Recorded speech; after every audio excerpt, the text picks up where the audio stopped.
Hello again. Stonehenge is a unique site in Britain as regards a variety and types of lichen growing on the rocks there. There are no fewer than 80 species of different types of lichen at Stonehenge, including some marine species which are somehow thriving in the middle of Salisbury Plain, many miles from the sea. This is something of a mystery, and the whole ecosystem there is extremely precious and also very, very delicate. Why anybody in his senses would think it a good idea to cover these colonies of lichen in powdered paint is something of a mystery to me. That such wanton vandalism should be smiled upon by the kind of people who are normally red hot about protecting wildlife and so on is curious. Of course, the site which was attacked in this way is also home to the most important archaeological remains in the whole of Britain, which makes this hooliganism even worse in the eyes of any reasonable person. But then those who tolerantly turn a blind eye to this kind of behaviour are usually anything but reasonable.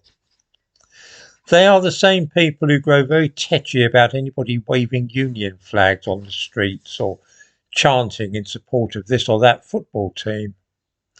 In short, running riot and disrupting the ecology at a site of special scientific interest is, to most liberal left-wingers, perfectly fine, as long as it's done in the name of climate change and net zero, which have become the ultimate sacred cows of the modern progressive elements in our society.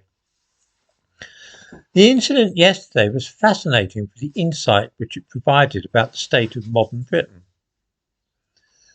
20 years ago, the sight of a couple of mindless yobbos throwing paint over Stonehenge would have been greeted with the shaking of heads and even left-wing folk muttering that they didn't know what the world was coming to. These days, though, such hooliganism is viewed by many as being praiseworthy and on a par with protesting against the apartheid regime of South Africa or demanding the abolition of nuclear weapons. After all, isn't the future of the human race at stake? The reaction of these people to the sight of groups of men waving Union flags or the cross of St. George could hardly be more different.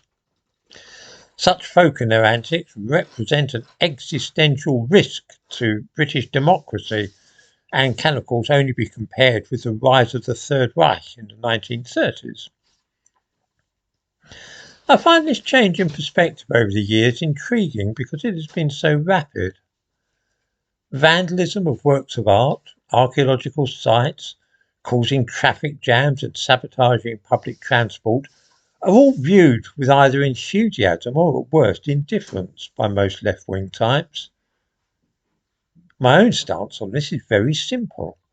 I'm not advocating on behalf of football hooligans, and nor do I care to see a place like Stonehenge being vandalised. Why is it that throwing paint over banks or prehistoric monuments is smiled at?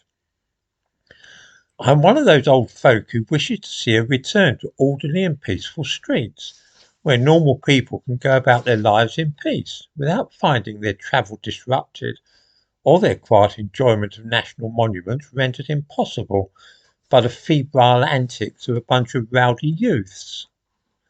Time, I fancy, to crack down on such antisocial behaviour and perhaps provide such people with a short, sharp shock.